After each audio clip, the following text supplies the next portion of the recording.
Assalamualaikum warahmatullahi wabarakatuh. Waalaikumsalam warahmatullahi Ya, apa kabarnya hari ini? Baik. Alhamdulillah. Sehat semuanya? Sehat. Alhamdulillah. Sebelum kita memulai pelajaran kita hari ini, Bapak minta ketua kelas kita memimpin doa. Ayo Nabil, pimpin doa Nabil. Pimpin doa dulu Bil. Ya, Dina, ayo pimpin Dina dulu. Teman-teman, sebelum kita belajar, mari kita berdoa. Berdoa dari mulai.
Untuk hari ini yang tidak hadir kita absen dulu ya sebentar ya.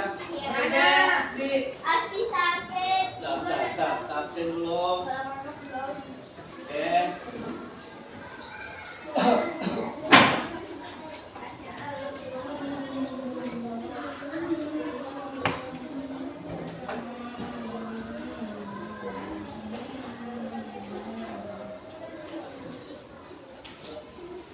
Hari ini Abija, Askia, Hadir. Ahmad Maulana. Hadir. Yang tak turun siapa jadi tadi? Dede, Asmi, Tarik. Asli, Igo. Igo, Pari, Mama Pari mana? Mama Pulang Pari. kampung. Ya pulang kampung. Pari, Deko ya. Ya, ya.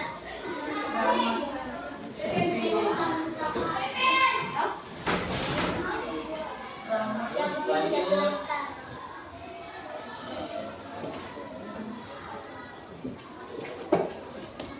Dua orang nggak turun ya hari ini ya. Yang sakit, yang satu pulang kampung. Oke.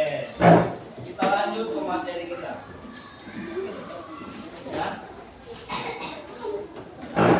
Kamu sudah pernah kenal apa itu AI? Kecerdasan buatan. Ya. Seperti apa? Cici. Ci, terus. Apa? Oke, mantap. Mantap. Google. Oke. Google Maps. Ini yang sering kamu pakai setiap hari kan?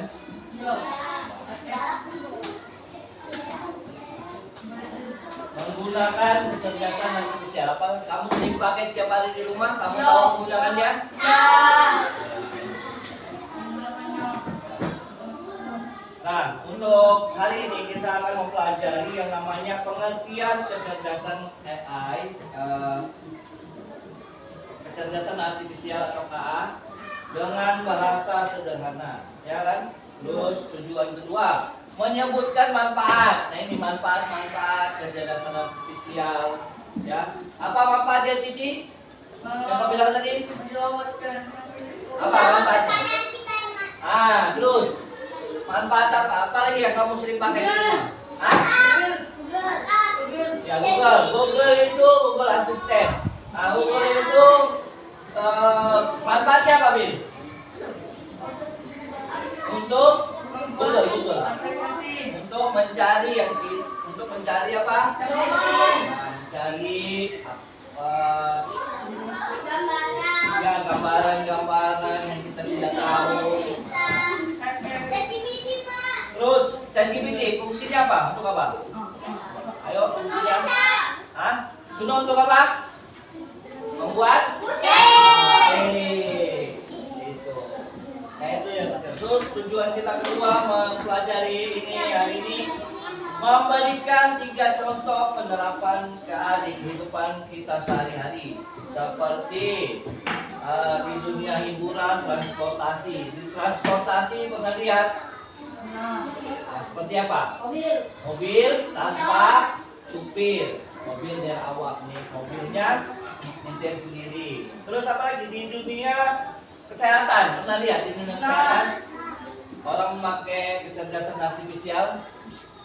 Contohnya apa? Di dunia kesehatan nih, seperti dokter menggunakan kecerdasan artifisial. Pernah berobat di dokter? Dia menggunakan apa? Suntik. Itu kan suntik apa? Maksudku alat teknologinya. Apa? Ayo. Dunia jantung. Yang mendeteksi jantung. Itu kan pakai komputer dia kan?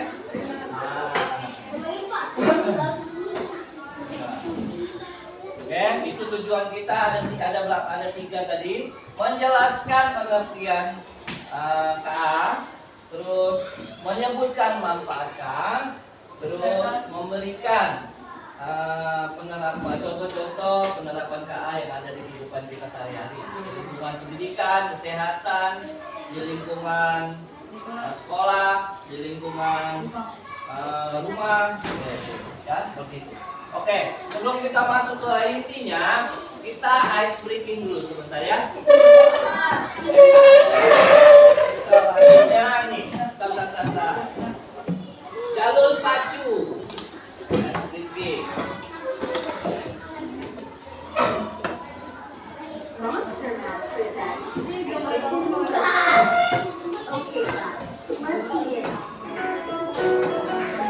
Ayo, silakan berdiri dulu semuanya.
lanjut ke inti kita masa pembelajaran kita hari ini tentang kecerdasan AI, ya kan? Pengertian Pengertian kecerdasan AI, ya.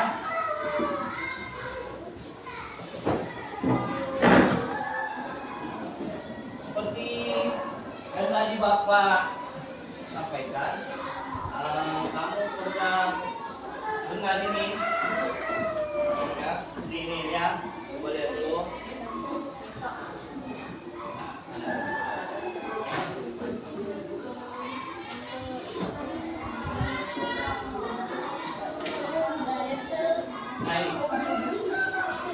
Nah ini, perhatikan gambar berikut. Coba perhatikan gambar berikut. Yuk ya. Itu kamu bisa apa yang kamu dalam otakmu bahasamu sendiri.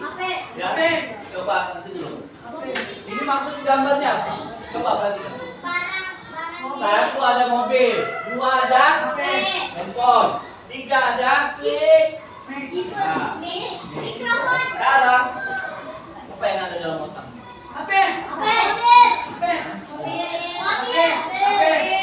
Ya memang itu ada mobil, HP, AI. Nah itu.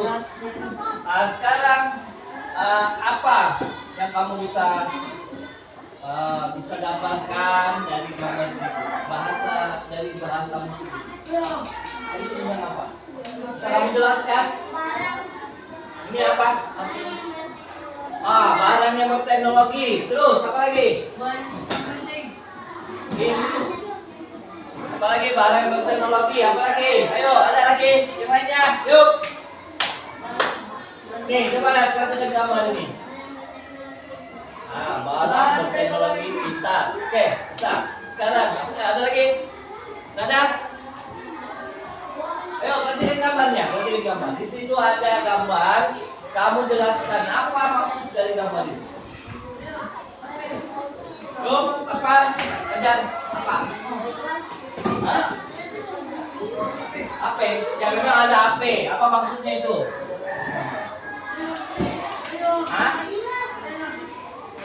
Saya perhatikan gambar berikut. Silakan perhatikan. Ini apa maksudnya? Saya bilang tadi apa tadi?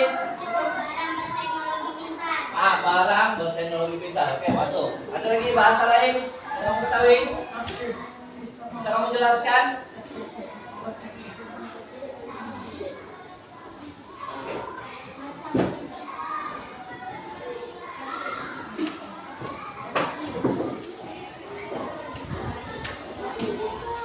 Nah ini barang-barang yang menggunakan kecerdasan artifisial. Ya, seperti tadi yang kamu bilang, ada Cici, ada apa lagi tadi? Google. Nah itu kan lewat ini. Nah ini ada mobil di bidang transportasi. Di bidang transportasi, ini kecerdasan artifisialnya kita menggunakan mobil. Mobil itu dia tidak ada supirnya. Sekarang di negara Cina sudah dipakai itu mobil tanpa supir. Ya, dia mobil jalan sendiri. Mencari penumpang. Terus yang kedua ada smartphone atau HP yang bisa kita pakai di rumah. Nah ini seperti kita menghubungi, menelpon, WhatsApp, apalagi melihat video call orang dari sini dari Sulawesi kita bisa lihat. Apalagi melihat CCTV kita dari HP. Terus tuh ada gambar ketiga apa? Live streaming. Kita menggunakan pakai mic. Oh, dia sering main Mobile Legends berarti ini. Berarti dia sering kolaborasi sama temannya, mulai bicara apa? Bicara mic. Nah itu mic, ada live streaming. Kalau kita Bapak maju kayak gini, biasanya Bapak pakai mic gitu kan, supaya kedengaran suaranya. Ya, Oke, lanjut. Nah, sudah kita pelatih disuruh melihat video nih, kita tonton dulu video kita. Apa itu AI ya kan? Nah, ini kita tonton dulu videonya. Ini ada sekedar video tentang AI, kecerdasan artifisial. Nah di sini apa itu AI? Nah, apa itu AI? Nah kita bisa lihat dari video kita. Ya, perhatikan baik-baik. Ayo Mal, baca, jangan sendiri, kita lihat videonya. Video AI, pada video kali ini kita akan membahas salah satu topik yang sedang mengundang dunia kita, kecerdasan buatan atau biasa kita kenal dengan nama AI. Kamu pasti sering mendengar kata seperti robot, otomatisasi, dan intelijensi mesin. Tapi sebenarnya apa itu AI dan bagaimana cara kerjanya? Ayo kita cari tahu.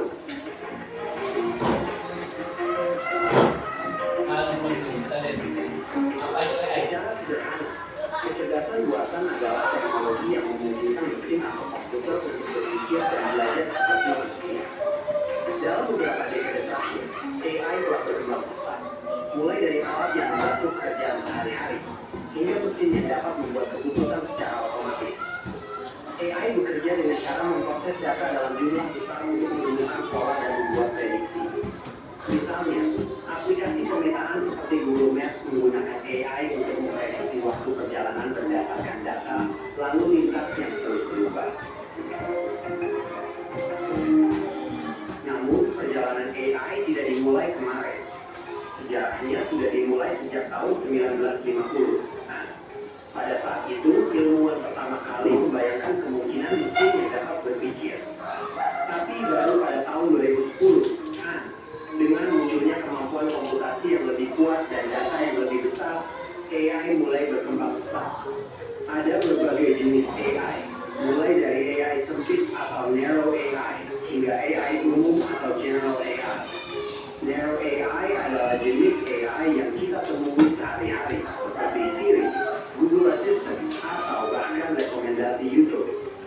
Sementara itu, general AI adalah AI yang lebih canggih, yang bisa melakukan tugas-tugas yang biasanya memerlukan kecerdasan manusia secara lebih fleksibel. Namun, meskipun ada banyak kemajuan, kita masih jauh dari menciptakan general AI. AI sudah ada di sekitar kita, bahkan tanpa kita sadari. Saat kamu membuka aplikasi foto dan aplikasi tersebut mengenali wajahmu, itulah salah satu contoh AI. Begitu juga dengan aplikasi seperti Netflix yang merekomendasikan film sesuai dengan preferensimu, atau bahkan mobil otonom yang mengemudi sendiri. Seperti saya ini, saya adalah produk buatan AI. Saya adalah gambar yang bisa berbicara yang dibuat oleh AI.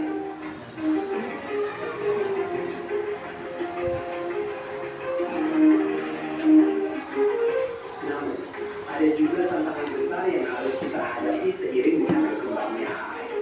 Salah satunya adalah masalah etika. Bagaimana AI mempengaruhi pekerjaan manusia? Apa yang terjadi jika AI mengambil keputusan penting yang mempengaruhi hidup kita, seperti dalam dunia medis atau peradilan? Karena itu, penting bagi kita untuk mengembangkan AI di prinsip yang jelas agar bisa memberi manfaat yang maksimal dan mengurangi risiko yang mungkin timbul. Itulah sekilas tentang kecerdasan buatan. Dunia AI memang sangat menarik. Dan tentu saja kita akan terus menjelajahi topik ini di channel Studio AI. Jangan lupa untuk like, subscribe, dan tekan tombol lonceng.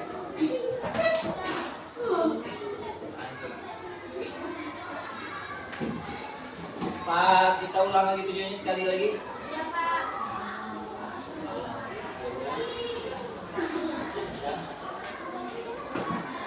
Perhatikan baik-baik, nanti ada pertanyaan ini.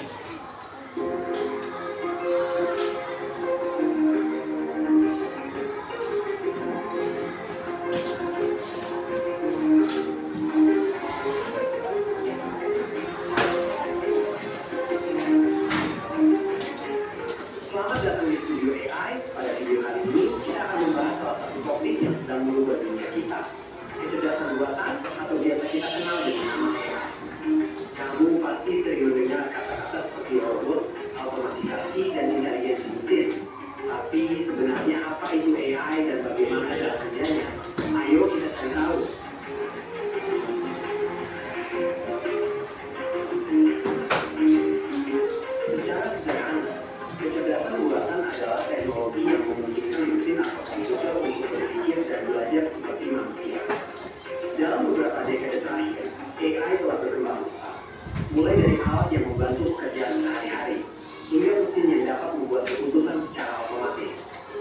AI bekerja dengan cara memproses data dalam jumlah besar untuk menemukan pola dan membuat prediksi.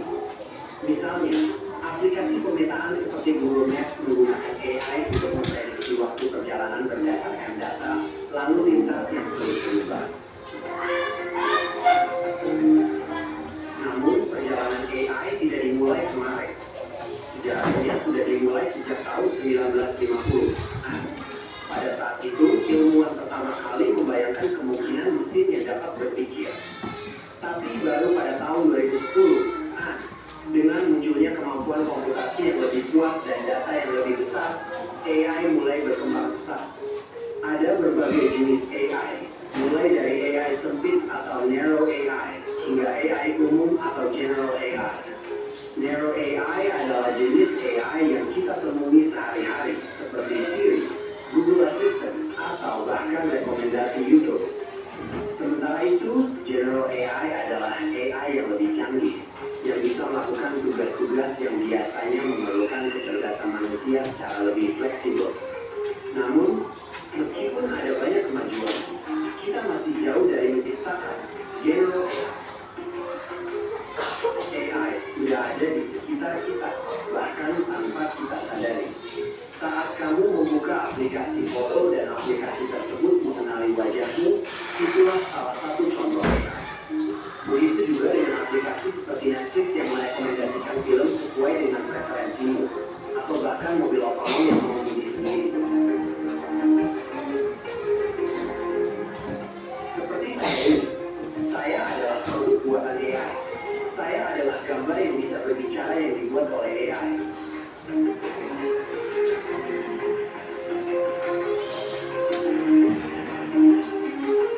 Namun, ada juga tantangan besar yang harus kita hadapi seiring dengan berkembangnya AI. Salah satunya adalah masalah etika. Bagaimana AI mempengaruhi pekerjaan manusia? Apa yang terjadi jika AI mengambil keputusan penting yang mempengaruhi kita, seperti dalam dunia medis atau keadilan? Karena itu, penting bagi kita untuk mengembangkan AI dengan prinsip yang jelas agar bisa memberi manfaat yang maksimal dan mengurangi risiko yang mungkin timbul. Itulah sekilas tentang kecerdasan buatan. Dunia AI memang sangat menarik. Dan tentu saja kita akan terus menjelajahi topik ini di channel Studio AI. Jangan lupa untuk like, subscribe, dan tekan tombol lonceng agar kamu tidak Oke. Ada lagi satu video sampai saya juga.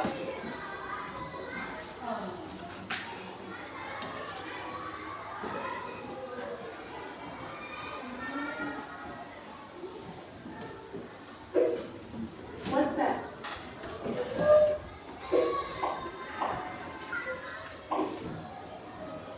Apa yang pertama First yang thing that comes to mind when you hear the kita word menggunakan AI AI yang terkesan buatan? Is AI evil like an algorithm machine? Evil AI is the same to your filmmakers, right? But AI is already a reality. Nah, nih. Namun sebenarnya AI itu sudah merupakan kenyataan dalam kehidupan sehari-hari. Oh, in our daily lives. You often use AI. Nah, nih. Kalian sering mau menggunakan AI, sering di rumah.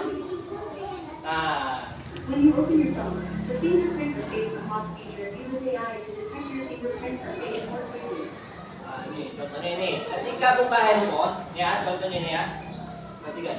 Ketika kalian buka handphone, fiturnya atau face unlocknya kunci itu dan bisa mengunci menggunakan AI untuk dapat mendeteksi sidik jari atau wajah. Mau menguncinya pakai wajah atau sidik jari. Nanti kalau membukanya harus pakai sidik jari. Nih, contohnya itu. When you Google, AI will provide search results that are more suited to your interests and needs.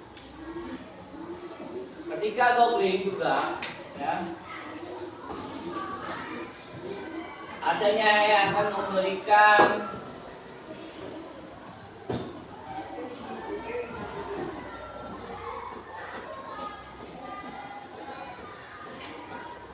fitur di pada Facebook yang mampu mengenali wajah yang dalam foto.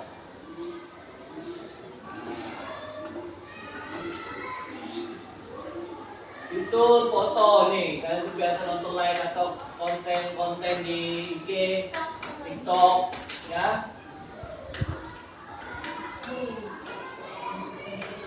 Nah ini, ya Spotify ya. Nah ini iklan produk yang ada di Shopee, terus Siri ya.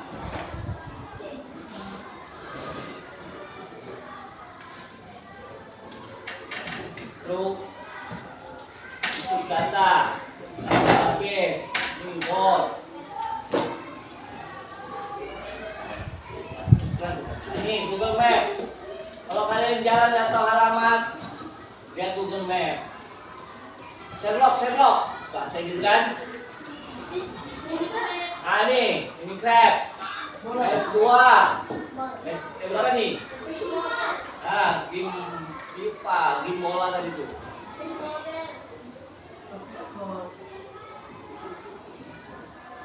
Nah ini adalah sistem yang memungkinkan mesin atau komputer untuk berpikir. Nah ini yang penting nih ya. Sistem yang memungkinkan mesin atau komputer untuk berpikir, belajar, dan melakukan tugas seperti manusia. Sistem yang memungkinkan, ya. Catat dulu, catat. Sistem. Nih, yang selalu ditanya, apa itu AI? Apa itu KA? Kecerdasan artifisial. Nah ini ya. Sistem yang memungkinkan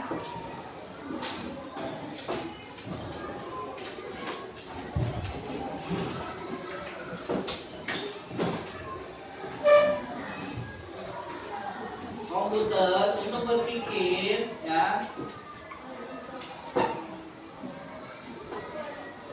belajar dan melakukan tugas seperti manusia. Nah ini kalau kamu tanya nanti apa itu AI? Apa itu KA? Kecerdasan artifisial nih. Sistem yang memungkinkan mesin, sistem yang menggunakan mesin atau komputer untuk berpikir seperti manusia. Oke, paham sudah? Ya, catat itu ya. Di bidang lingkungan, di bidang pendidikan, bidang keuangan, logistik, semua pakai AI ya. Nah ini istilah AI muncul pada tahun 1956 dalam konferensi Davos, seorang ilmuwan komputer asal Amerika. Namanya tadi siapa? John McCarthy. 4 teknik dasar, di antaranya yaitu searching, reasoning, planning, dan learning. Searching adalah, nah ini, searching itu menemukan ya tujuan atau solusi. Misalkan kita tidak tahu, kita searching, ya. Terus nanti dulu. Contohnya pada Google Map. Nah ini, reasoning adalah teknik menarik kesimpulan berdasarkan fakta-fakta yang ada. Jadi contohnya reasoning, ya. Contohnya reasoning itu dokter Ken, ronsen dada kita kan, nih hasilnya seperti itu kan. Terus dokter menyimpulkan bahwa kau ini penyakitmu kayak gini. Nah itulah yang namanya teknik reasoning. Ya, teknik reasoning ya, paham ya? Ada diagnosa penyakit ya. Planning, teknik membaca masalah kompleks ke dalam jumlah operasi yang lebih sederhana. Contohnya pada mesin perakitan kendaraan. Nah, learning mengajarkan, contohnya pada sistem mobil tanpa mengemudi. Nah itu learning, itu contohnya pada pengguna learning. Lalu, nah ini menyelesaikan tugas lebih cepat dan efisien. Nah ini bisa menggunakan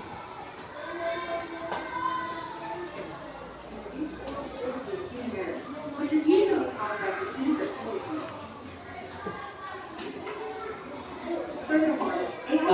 bekerja 24 jam. Tidak seperti manusia. Kalau AI 24 jam. Nah, ini resikonya. AI requires large, high-quality data to learn and operate optimally. Nah, ini akan terjadi adanya penipuan data. Nih, kalau kita memainkan data, kita sering share data-data kita, nanti ada penipuan. Also can be biased based on the data provided. Ah, For example, if the data provided to AI is sensitive location, the disease knowledge provided by AI is more associated with more patients than female patients. ini resiko-resikonya. Selain itu ada juga resiko keamanan privasi yang seperti Bapak bilang tadi. Nah, ini data-datamu tersebar di online. Nih. Nah, ini resikonya nanti kok jadi malas karena ada instan-instan gitu. Nah, ini pekerjaan digantikan oleh AI. Bisa gurumu nanti komputer. Ya kan? Tahun depan, tahun akan datang 2000 berapa kan nanti? 2300, 2100. Bisa guru nanti ada sudah AI semua yang mau. Ini resikonya. Aduh, iklan.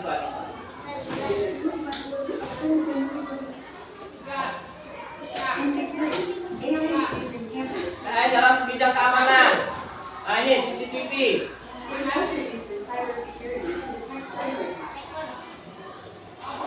Nah, ini dalam bidang keuangan. Ini pemain saham, trading. Transaksi keuangan yang mencurigakan, deteksi juga bisa dari situ. Nah, di bidang bisnis, untuk menargetkan iklan, ya, Shopee. Nah, di bidang otomotif, mengenali rute dan menghindari tabrakan. Nah, pabrik otomotif juga sekarang menggunakan AI. Nah, itu dia nyetir sendiri. Kalau dia mau nabrak, ada AI bantu dia. Nah, dalam pertanian, perkebunan, nah itu memelihara tanaman, memprediksi hasil panen. Sekarang pakai AI juga. Dalam lingkungan, nah ini membantu. Nah, itu citra-citra satelit. Dalam bidang pendidikan, nih memantau kemajuan belajar siswa, merekomendasikan materi atau penilaian. Nah, nih. Oh, ini tempatnya kemana? Kemampuan di mana? Nanti AI akan mendiagnosasnya.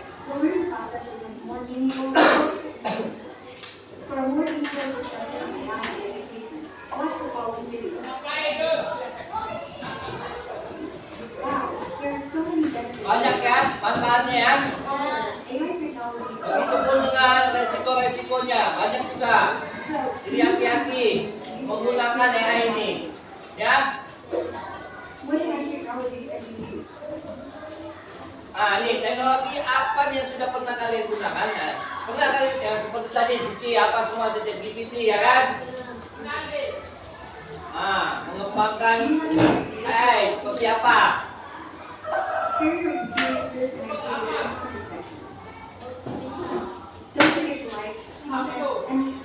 Oke.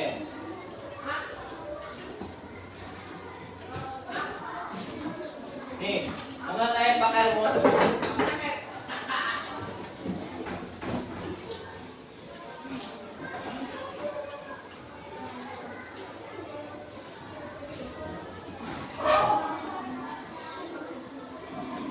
ini pengenalan AI.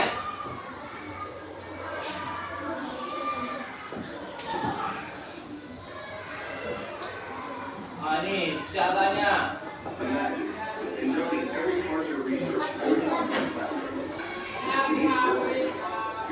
Manfaat, resiko, nah ini. Sebelum teknologi komputasi seperti yang kita kenal sekarang ada, ide mesin yang bisa berpikir ternyata sudah lama ada. Ya, konsep ini berakar dari pemikiran filsafat dan matematika sejak ratusan tahun lalu. Dua tokoh penting yang menjadi dasar bagi gagasan ini adalah Gottfried Wilhelm Leibniz dan George Boole. Leibniz misalnya pernah membayangkan apakah proses berpikir manusia bisa direpresentasikan dalam bentuk angka dan simbol. Meskipun ini hanya sebatas gagasan, pemikirannya tentang logika simbolik menjadi landasan penting bagi pemrograman komputer di masa depan. Lalu ada Boole yang menciptakan sistem logika yang sangat sederhana tapi revolusioner, aljabar Boolean, dengan dua nilai dasar 0 dan 1. Nilai-nilai inilah yang tanpa kita sadari menjadi dasar semua pemrograman komputer modern dan memungkinkan adanya sistem komputasi digital. Bisa dibilang tanpa pemikiran awal dari mereka, dunia teknologi kita mungkin akan terlihat sangat berbeda hari ini.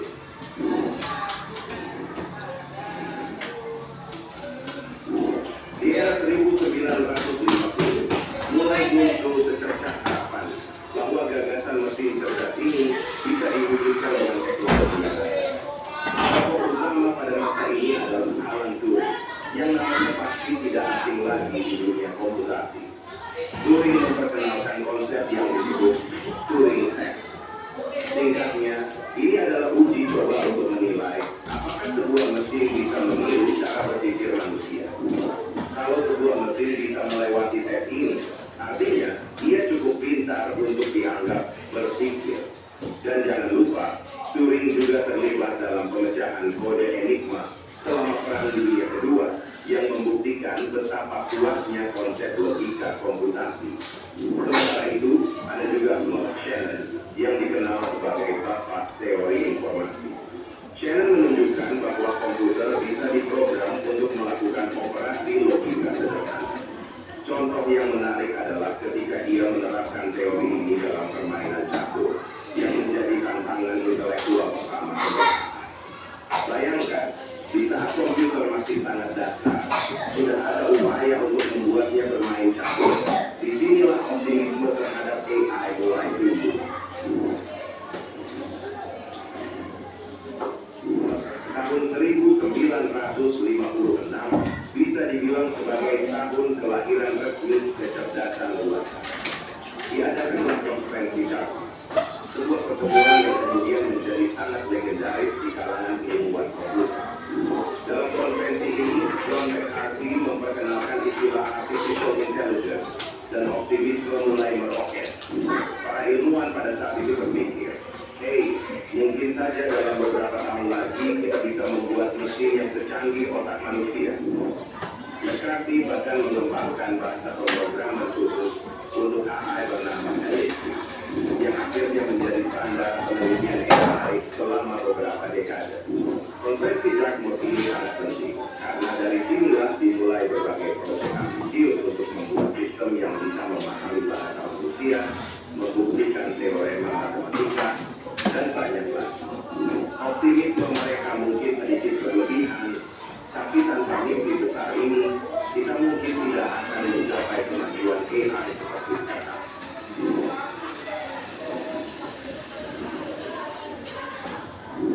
Pada tahun 60-an hingga 70-an, kita mulai melihat perkembangan ke arah yang lebih spesifik. Konsep sistem pakar muncul. Ini adalah program yang dirancang untuk melakukan tugas-tugas spesifik yang biasanya memerlukan pengetahuan ahli. Contohnya ada pada Sheki the Robot. Robot pertama yang bisa mengambil keputusan sendiri. Sheki mampu membuat peta user, menghindari rintangan, dan bahkan mengatur langkah-langkahnya. Dan siapa sangka, di tahun 1966, seorang ilmuwan bernama Joseph Weizenbaum menciptakan program bernama ELIZA. ELIZA dirancang untuk berinteraksi layaknya kreatif dan meniru percakapan manusia. Walaupun terbatas, ini menjadi cikal bakal chatbot yang kita gunakan sekarang. Menariknya, ELIZA bahkan bisa berbicara tentang perasaan seseorang, meski sebenarnya ia hanya mengulang atau memodifikasi kalimat yang diberikan. Meski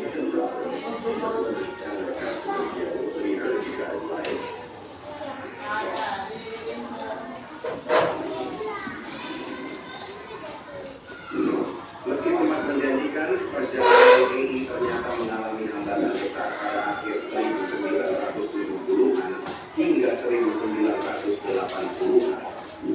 Periode ini disebut sebagai AI winter, sebuah masa ketika ekspektasi tinggi terhadap AI tidak terpenuhi dan kekecewaan mulai muncul di kalangan investor, pemerintah, hingga peneliti AI sendiri. Apa yang menyebabkan AI winter? Ada beberapa faktor utama. Pertama, keterbatasan teknologi saat itu menjadi kendala besar. Model dan algoritma AI saat itu membutuhkan daya komputasi dan penyimpanan data yang sangat besar, sesuatu yang belum disediakan oleh perangkat keras pada masa itu. AI juga belum mampu melakukan tugas-tugas kompleks yang diharapkan, seperti memahami bahasa manusia secara mendalam atau melakukan pengenalan gambar dengan akurasi tinggi. Akibatnya, banyak proyek ambisius yang mengalami kegagalan. Kedua, AI winter ini semakin parah dengan keluarnya laporan James Lighthill pada tahun 1973 di Inggris. Lighthill menyampaikan bahwa AI memiliki aplikasi yang sangat terbatas di luar beberapa bidang khusus, dan ia menyatakan bahwa penelitian di bidang AI belum menghasilkan pencapaian yang signifikan. Laporan ini membuat pemerintah Inggris dan banyak investor menarik pendanaan dari proyek ini. Hal yang serupa terjadi di Amerika Serikat, di mana Departemen Pertahanan NASA yang sebelumnya menjadi salah satu pendukung utama penelitian AI juga menurunkan investasinya. Dampaknya, banyak laboratorium riset AI yang terpaksa tutup dan banyak ilmuwan AI yang terpaksa meninggalkan bidang ini atau mengalihkan fokus ke bidang lain. AI winter ini berlangsung selama hampir 2 dekade, dan meskipun ada perkembangan kecil, AI kehilangan banyak dukungan dan minat dari industri serta akademisi. Menariknya, meski AI winter merupakan masa yang sulit, periode ini juga menjadi pelajaran penting bagi perkembangan AI. Banyak peneliti mulai menyadari bahwa untuk mencapai hasilnya, AI harus lebih fokus pada penerapan praktis dan meningkatkan teknik pembelajaran yang lebih realistik, seperti machine learning. Periode ini pada akhirnya mendorong AI menuju kebangkitan baru di tahun 1980-an dan 1990-an dengan pendekatan yang lebih terarah dan realistik.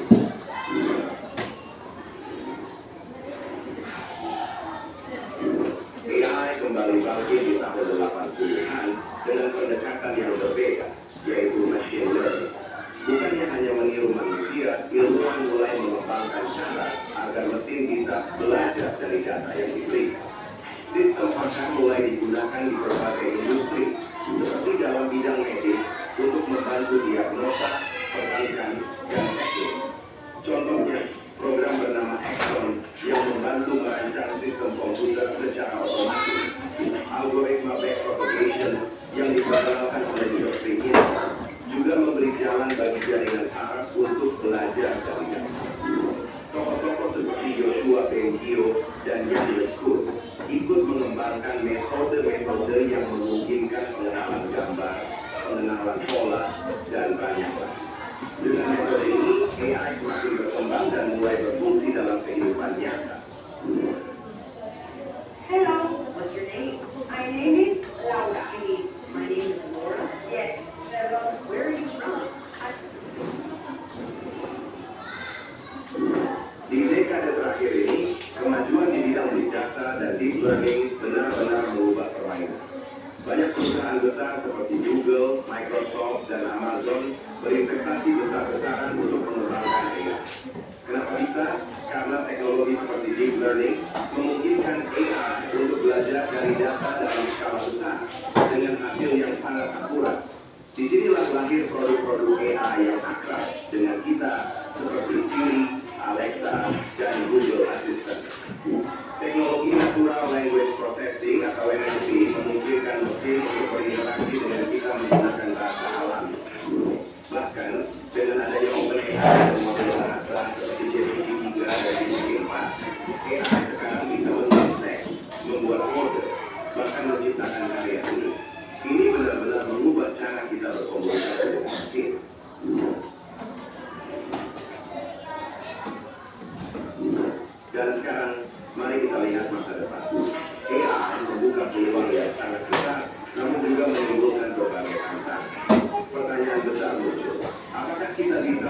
mengembangkan AI yang aman, tidak bias, dan tidak merugikan manusia. Tokoh seperti Bill Russell memperingatkan kita untuk membuat AI yang bertanggung jawab, yang menghormati nilai-nilai kemanusiaan. Di sisi lain, teknologi AI generatif seperti DALL-E dan Stable Diffusion menciptakan peluang di bidang seni dan desain, tapi juga menimbulkan kontroversi terkait hak cipta. Jadi, masa depan AI penuh dengan potensi sekaligus risiko. Akan jadi seperti apa AI di masa depan? Itu tergantung pada cara kita mengarahkan teknologi ini dan mengambil langkah yang bijak dalam mengembangkannya. Oke. Peluang di bidang seni dan di Oke. Sekarang dari video-video tadi ini Bapak buat kelompok ya. Kamu ini kelompok 1, 2, 3, 4. Pertanyaannya nih, apa itu AI?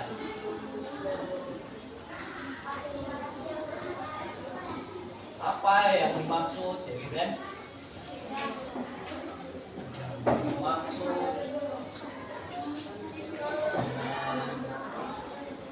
AI atau KA ya, ya? KA, kecerdasan artifisial. Ada sudah tadi Bapak kasihkan tadi kan sudah satu. Terus yang kedua, tadi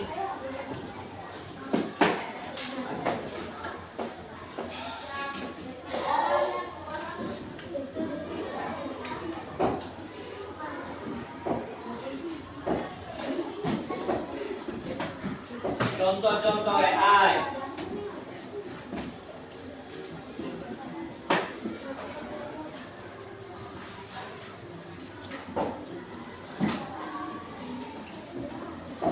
KA atau AI ya.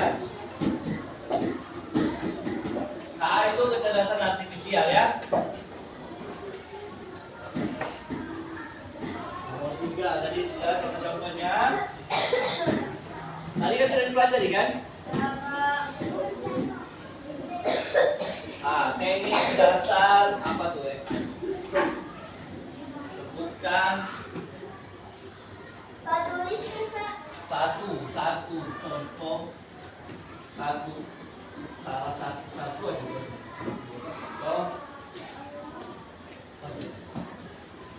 Empat teknik dalam AI.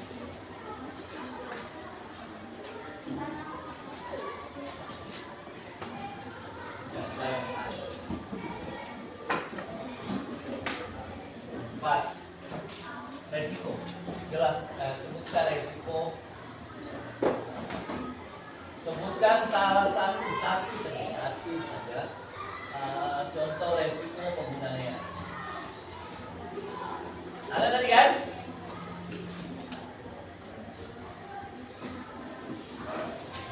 KA atau AI.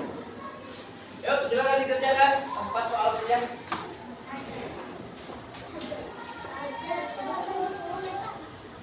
Waktunya cuma sedikit, Bapak kasih. Cuma ada 5 menit lah.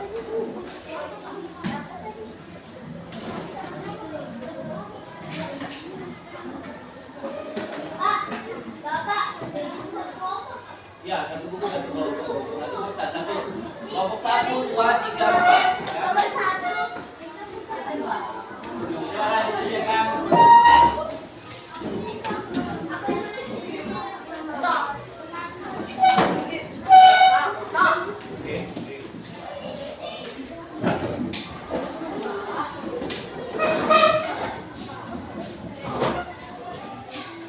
Silakan dikerjakan.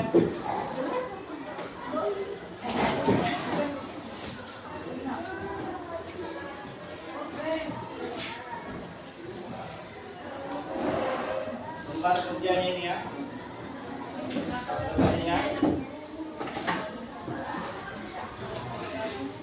Tadi kan Bapak sudah kasih contoh apa itu AI, apa itu contoh-contohnya. Terus sebutkan satu contoh, satu contoh teknik dasar AI. Tadi kan ada 4 tekniknya. Terus satu contoh resiko, satu aja contohnya resiko. Dia bisa jawab itu nilainya agak tinggi dikit lah ya. Kelompoknya itu. Jadi 4 teknik dasar AI. Ada tadi kan? 4 tekniknya tadi. Ingat.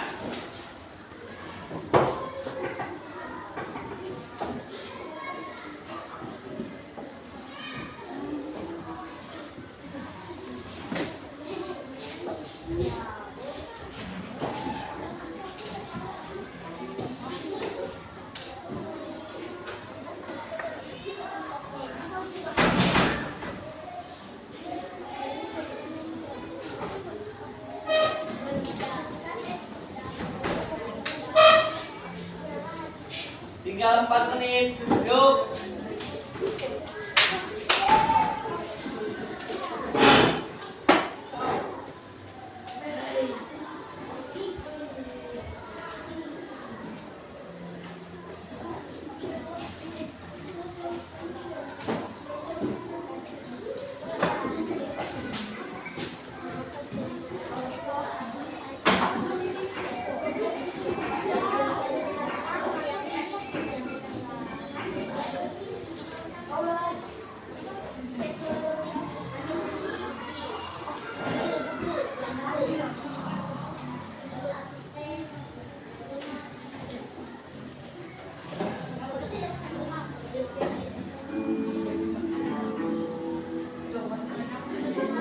Tinggal 3 menit lagi, 3 menit 55.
Resikonya satu saja.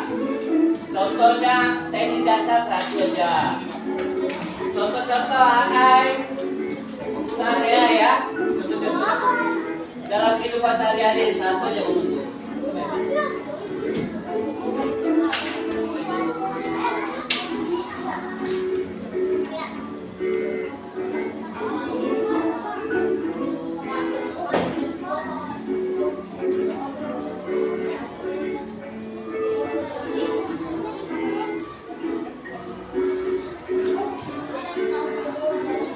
Ya, 2 menit untuk jalan, selesai 2 menit. Ada tadi banyak resikonya tadi itu.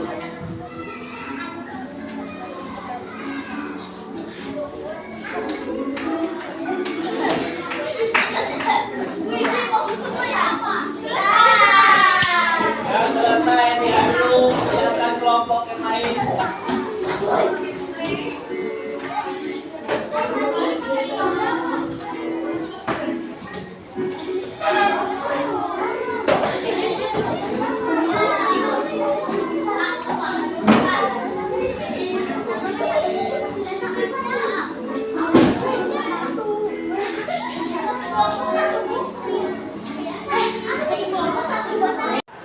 Berdasarkan hasil kelompok tadi, ini pertanyaan kita, apa yang dimaksud dengan AI? Ayo, angkat tangan, kelompok. Ya, kelompok berapa nih? Kelompok 2. Silakan baca, kelompok 2. Ayo, kelompok 2. Ayo, baca. Baca. Ya, dengarkan yang lainnya, dengarkan jawabannya. Teknologi canggih. Teknologi canggih. Boleh. Kalau kelompok 4, Kecerdasan artifisial. kecerdasan artifisial. Boleh. Nih, apa yang dimaksud dengan EFK? Ya, cepat.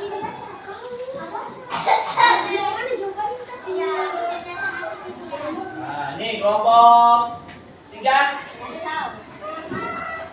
Nomor 1, apa yang dimaksud dengan E atau K? Kecerdasan buatan. Nah, jadi yang tepat jawabannya itu sistem yang memungkinkan mesin atau komputer untuk berpikir, belajar, dan melakukan tugas seperti manusia. Ya. Nomor 2, contoh-contoh KA. Ayo, angkat tangan. Contoh-contoh KA. Satu saja. Ya.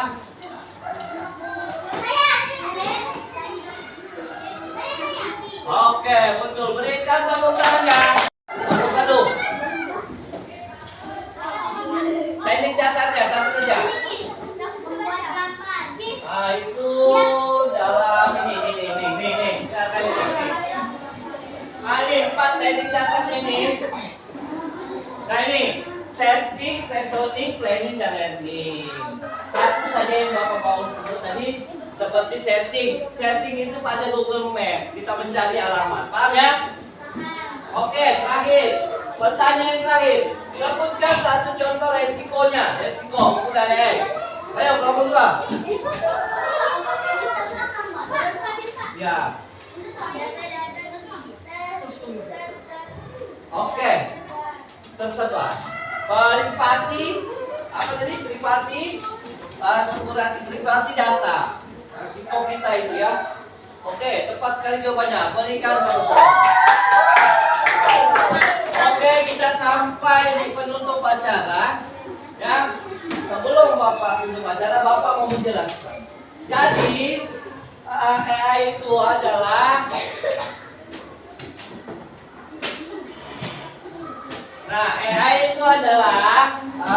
sistem, ya, sistem yang menggunakan atau memungkinkan mesin atau komputer untuk berpikir seperti manusia. Nah, itu yang dinamakan AI atau kecerdasan artifisial. Sistem yang menggunakan atau memungkinkan komputer berpikir seperti manusia. Itulah yang dinamakan K atau AI. Ya. Selanjutnya pada kesimpulan ini ada yang mau ditanyakan kah? Oke, kita tutup untuk hari ini. Kita tutup dengan doa. Bapak ucapkan ya. Yuk. Doa dulu. Sebelum kita pimpin doa, Arjuna.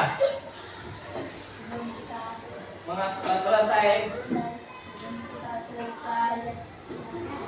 belajar. Mari kita berdoa dimulai. Mati. Nah, berdoa. Oke, terima kasih atas waktu dan kesempatan. Semoga